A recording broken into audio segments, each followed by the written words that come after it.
Mummy, भाभी कहाँ है? नजर नहीं आ रही है। मैंने तो सोचा था आज आप दोनों से मुलाकात हो जाएगी, इसलिए अभी चली आई। रंजना अपनी माँ कांता जी से बोली। कांता जी बोली, बेटा तेरी भाभी को काम ही क्या है, बस दिन भर अपने कमरे में पड़ी आराम फरमाती रहती है। तू जानती ही है कि मुझे तो दोपहर में नींद भी नहीं आती, इसलिए जागती रहती हूँ। अच्छा हुआ तू आ गई, वरना मुझसे बातें करने वाला है कौन यहाँ। पूरी दोपहर टीवी देखकर गुजार देती हूँ। तेरी भाभी तो रसोई का काम निपटा नहीं कि अपने कमरे में घुस जाती है, फिर चाय के समय ही बाहर आती है। रंजना बोली, मम्मी आपने भाभी को कुछ ज्यादा ही सिर चढ़ा रखा है, इसलिए काम निपटाकर अपने कमरे में सोने चली जाती है। कभी भी बहुओं की लगाम अपने हाथ से छोड़नी नहीं चाहिए, वरना हमें ही भारी पड़ता है मम्मी। विनय भैया तो भाभी की बातों में नहीं आते ना माँ। कांता जी बोली, अरे बेटा, शादी के बाद अपना बेटा अपना कहाँ रहता है, वो भी पत्नी के सुर में सुर मिलाने लगता है। तेरा भाई भी तेरी भाभी के रंग में रंगने लगा है, वो जो बोलती है वैसा ही करने लगा है तेरा भाई। मगर तू तो जानती है मैं भी कम नहीं। एक दिन ऐसा ड्रामा किया घर में कि विनय को मेरी बात माननी ही पड़ी। अब वो मेरे सामने बीवी की तरफदारी नहीं करता, वरना पहले तो बीवी के पीछे पीछे रसोई में चला जाता था, मेरा भी लिहाज नहीं करता था। मगर उस दिन के बाद दोनों मेरे सामने ज्यादा बात तक नहीं करते। रंजना खुश होकर बोली, अरे वाह मम्मी, इसे ही तो कहते हैं घर की कमान अपने हाथों में लेना, वरना कल को भाभी भैया को हमारे खिलाफ भड़काते देर नहीं लगाएगी। अच्छा किया आपने जो समय रहते ही रोक लिया दोनों को। अब बेडरूम में उन्हें जैसे रहना है रहे, मगर हमारे सामने एक दूसरे से दूर रहे, वरना भाई अगर पूरे घर में भाभी के पीछे पीछे घूमेगा तो हमारी क्या कद्र रह जाएगी। कांता जी बोली, हाँ रंजना, शुरुआत में यही तो हो रहा था घर में, मगर अब सब ठीक है। और बेटा तू बता, तेरा कैसे चल रहा है तेरे ससुराल में? रंजना बोली, मम्मी आपके दामाद अंकित को तो आप जानती ही है, कैसे मेरी हाँ में हाँ मिलाते हैं। बस उनका साथ है तो ससुराल में दिल लग जाता है, वरना मेरी सास और ननद को तो आप जानती ही है। अंकित के सामने तो मेरी सास और ननद को भी चुप बैठना पड़ता है मम्मी, अंकित मेरी बुराई बिल्कुल नहीं सुन सकते। कांता जी बोली, अंकित जी तो बहुत अच्छे हैं, मैं जानती हूँ बेटा, वे तुझे कोई तकलीफ नहीं होने देंगे। और रही तेरी सास और ननद की बात, जब पति साथ दे तो वे क्या बिगाड़ लेंगी। मैं बड़ी किस्मत वाली हूँ कि मुझे ऐसा दामाद मिला है जो मेरी बेटी को खुश रखता है। रंजना और कांता जी बातें कर ही रही होती है कि अंदर से रुचिका आ जाती है और कहती है, अरे दीदी आप कब आई? कांता जी बोली, बहू जब तू अपने कमरे में आराम फरमा रही थी, रंजना तो कब की आई हुई है, मगर तुझे फुर्सत ही कहाँ है तेरे कमरे से निकलने की। रुचिका बोली, मम्मी मैं अभी आधे घंटे पहले ही तो सोने गई थी, आप तो जानती ही है आज काम वाली बाई ने भी छुट्टी कर ली थी, जिस वजह से घर का काम बहुत ज्यादा था। रंजना बोली, भाभी ये सब छोड़ो, ये बताओ इस बार आप लोग मुझे बर्थडे पर क्या गिफ्ट दोगे? रुचिका बोली, दीदी गिफ्ट तो आपके भैया ही देंगे, मैं थोड़ी नौकरी पर जाती हूँ। कांता जी बीच में ही रुचिका को टोकते हुए बोली, बहू विनय तो रंजना को गिफ्ट देता ही रहता है, इस बार रंजना तुमसे गिफ्ट मांग रही है तो तुम्हारा फर्ज बनता है कि तुम रंजना को कुछ गिफ्ट दो। रुचिका बोली, मगर मम्मी जी मैं। कांता जी बोली, अरे बहू तेरे मायके से जो तुझे सोने की अंगूठी आई है अभी हाल ही में, वही दे दे। रुचिका बोली, वो अंगूठी तो मेरी माँ की आखिरी निशानी है मम्मी जी, आप जानती तो हैं अभी 1 साल पहले ही माँ का देहांत हो गया। माँ ने भाई भाभी से वो अंगूठी मुझे देने के लिए कहा था। रंजना बीच में ही बोल पड़ी, मुझे वैसे भी सोने की अंगूठी मंगूठी नहीं चाहिए मम्मी, आजकल तो डायमंड का जमाना है, इस बार तो मुझे गिफ्ट में डायमंड ही चाहिए। कांता जी बोली, तू फिक्र मत कर बेटा, इस बार तेरी भाभी अपने मायके से गिफ्ट में डायमंड ही मांगेगी। रुचिका तुम अपने भाई से गिफ्ट में इस बार डायमंड मांग लेना और कह देना कि तुम्हें तुम्हारी ननद को गिफ्ट करना है।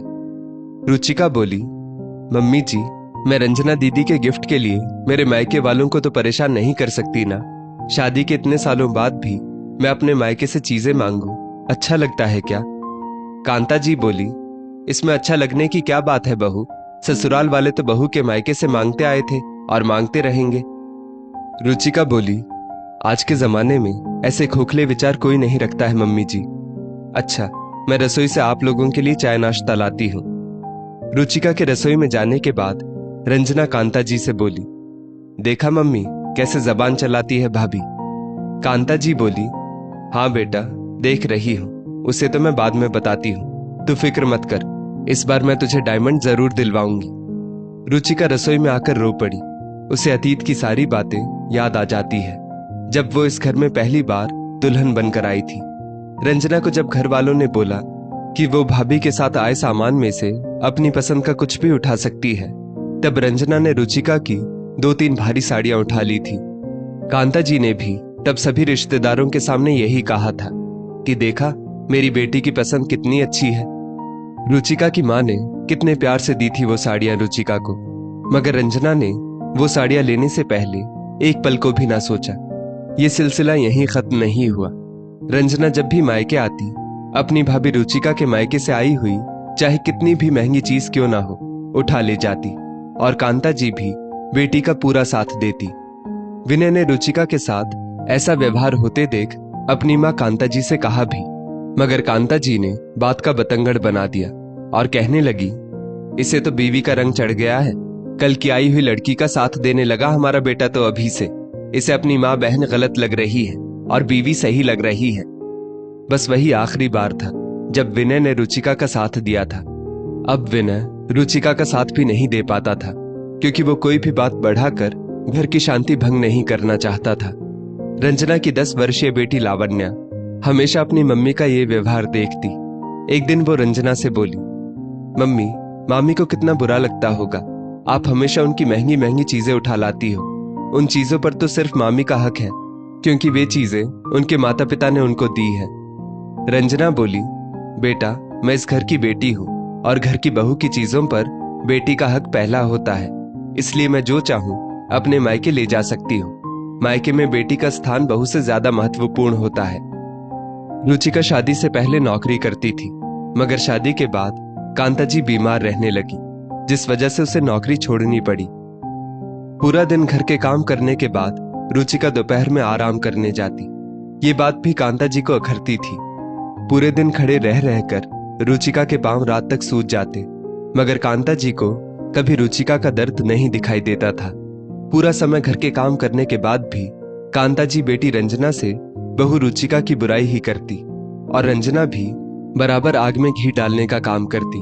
कांता जी का साथ पाकर रंजना भी रुचिका की इज्जत नहीं करती थी। हाँ, बस गिफ्ट बराबर मांगने चली आती। अरे अभी तक चाय नाश्ता बनाया नहीं बहू, कांता जी चिल्लाई। कांता जी की आवाज से रुचिका वर्तमान में लौटी और रुचिका ने जल्दी जल्दी चाय कप में डाली और नाश्ता प्लेट में निकालकर बाहर ले गई। कांता जी बोली, रंजना मैं नहीं कहती थी, हर काम आराम से करती है तेरी भाभी। अब देख चाय नाश्ता बनाने में ही कितना समय लग गया इसे। रंजना ने चाय नाश्ता किया और फिर अपने ससुराल के लिए रवाना होने लगी। फिर जाते समय बोली, भाभी इस बार डायमंड याद रखिएगा। रुचिका कुछ नहीं बोली, क्योंकि अपने भाई भाभी से ननद के लिए उपहार मांगना उसे सही नहीं लग रहा था। 2 दिन बाद कांता जी का बर्थडे था, जिसमें रंजना भी मायके आई थी। रंजना को आज उदास देखकर कांता जी बोली, क्या हुआ बेटा, आज तेरा चेहरा क्यों उतरा हुआ है? रंजना बोली, क्या बताऊं मम्मी, मेरी सास ने मेरा जीना हराम कर रखा है। 6 दिन बाद मेरी ननद का बर्थडे आने वाला है। मेरी सास ने मुझे लिस्ट थमा दी है और कहा है तेरी मम्मी से ये सारा सामान घर की बेटी के लिए ले आना। थोड़े दिनों पहले मम्मी जी कह रही थी क्यों ना हम अपनी बेटी को एक कार गिफ्ट में दे दें। मुझे तो डर है कि कहीं मुझे कार भी आप लोगों से मांगने को ना कह दिया जाए। मम्मी मेरी ननद का जब मन करता है मुंह उठाकर मायके चली आती है। मैं तो तंग आ गई हूँ इन सास ननद के झमेलों से। मेरी ननद भी बिल्कुल कम नहीं है मम्मी, जब देखो भाभी गिफ्ट करती रहती है, और मेरी सास ने तो उनकी बेटी को सिर पर चढ़ा रखा है, जिसका परिणाम मुझे भुगतना पड़ता है। कांता जी बोली, कैसे बेकार लोग हैं तेरे ससुराल वाले, उन्हें इतनी भी समझ नहीं है कि बेटी के मायके वालों से गिफ्ट कैसे मांग सकते हैं। और अब ननद को जो भी चाहिए अपने पति से ले, अपनी भाभी से भला कौन गिफ्ट मांगता है? कार लेना तो अब तुम्हारी ननद के पति का फर्ज बनता है, तुम्हारा नहीं। सारी गलती तेरी सास की ही है, उन्होंने ही अपनी बेटी को इतना सिर पर चढ़ा रखा है। रुचिका ये सब सुनकर बोली, मम्मी जी दे दीजिए ना सारा सामान, जो दीदी के ससुराल वाले मांग रहे हैं। कांता जी बोली, बहू ये क्या कह रही हो तुम? दिमाग खराब तो नहीं हो गया है तुम्हारा? रुचिका बोली, आपको बुरा क्यों लग रहा है मम्मी जी? आप और दीदी भी तो अब तक यही कर रहे थे। अब जब अपनी खुद की बेटी की बारी आई तो आपको ये बात समझ आई कि बेटी के मायके से गिफ्ट कैसे मांगे जा सकते हैं। बहू भी तो किसी की बेटी ही है मम्मी जी। आप लोग हमेशा मेरे बारे में बातें करते हो कि मैं दिन भर कुछ नहीं करती, बस आराम करती हूँ। मगर मम्मी जी, आप ये भूल जाती हैं कि मैंने सिर्फ नौकरी आपके बीमार रहने के कारण छोड़ी ताकि आपकी सेवा कर पाऊं। रोज सुबह 5 बजे उठकर मैं सबका चाय नाश्ता और टिफिन तैयार करती हूँ। आपको समय पर दवाइयाँ देना, आपको अस्पताल ले जाना सब मैं ही करती हूँ। आपके बेटे को तो उनके मोजे कहाँ पड़े हैं ये तक नहीं पता होता है। उनके मोजे तक उनको हाथ में पकड़ाती हूँ। शाम तक मेरे ये पांव सूजकर लट हो जाते हैं, मगर फिर भी आप लोगों के हिसाब से मैं करती ही क्या हूँ। रंजना की बेटी लावण्या बीच में ही बोल पड़ी, मम्मी मेरी शादी ऐसी जगह करना जहाँ कोई ननद या सास ना हो। मुझे हमेशा मामी को देखकर बहुत बुरा लगता था जब आप उनसे गिफ्ट के नाम पर उनकी माँ की दी हुई चीजें ले लेती थी, और नानी आप फिर भी मामी की बुराई करती रहती हो। लावण्या के मुंह से ऐसे शब्द सुनकर रंजना का दिमाग सुन्न पड़ गया, और रुचिका कह भी तो बिल्कुल सही रही थी। आज रुचिका ने सास और ननद की आंखें खोल दी थी। जो बात लावण्या जैसी छोटी बच्ची को समझ आ गई थी वो कांता जी और रंजना को बहुत देर बाद समझ आई थी। रंजना बोली, भाभी आप इतने सालों से बर्दाश्त कर रही है, मगर फिर भी कभी आपने अपनी जबान नहीं खोली। आज आपने और लावण्या ने मिलकर हमारी आंखें खोल दी है। भाभी मुझे माफ कर दीजिए।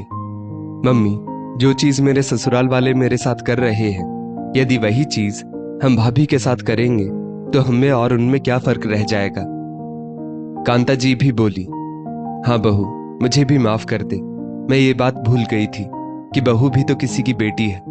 आज अपनी बेटी को दुखी देखा तो तेरे दुख का एहसास हुआ।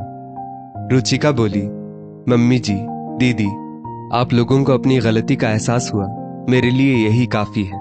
आप लोग बैठिए, मैं आप लोगों के लिए खाना बनाती हूँ। रंजना बोली, भाभी मैं भी इस घर की बेटी हूँ, कोई मेहमान नहीं। वैसे भी आप हमेशा घर के सब काम करती रही, फिर भी मम्मी और मैंने आपको कभी सम्मान नहीं दिया। आज आप आराम से बैठिए, मैं आप सभी के लिए खाना बनाऊंगी। घर में खुशनुमा माहौल था।